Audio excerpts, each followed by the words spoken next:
Welcome to the ToolHound Learning Center. Let's look at how to take service readings in the field on the mobile app. Under Inventory, tap Item Lookup.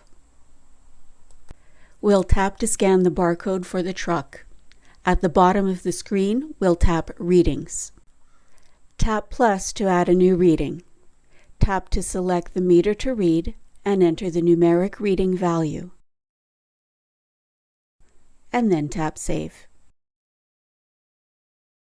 Tap back to return to the item, then clear to look up another vehicle. We repeat the same process, scanning the QR code for the truck, tapping Readings, then entering the meter and the numeric reading before saving.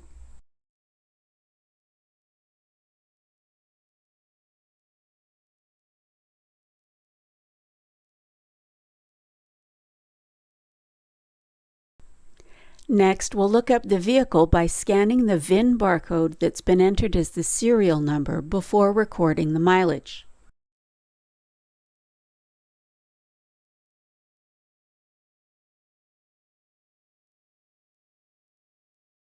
This is stored with all previous readings and will update any task using the meter to determine the service frequency. Thanks for watching this video from the ToolHound Learning Center. For any questions, contact our support team.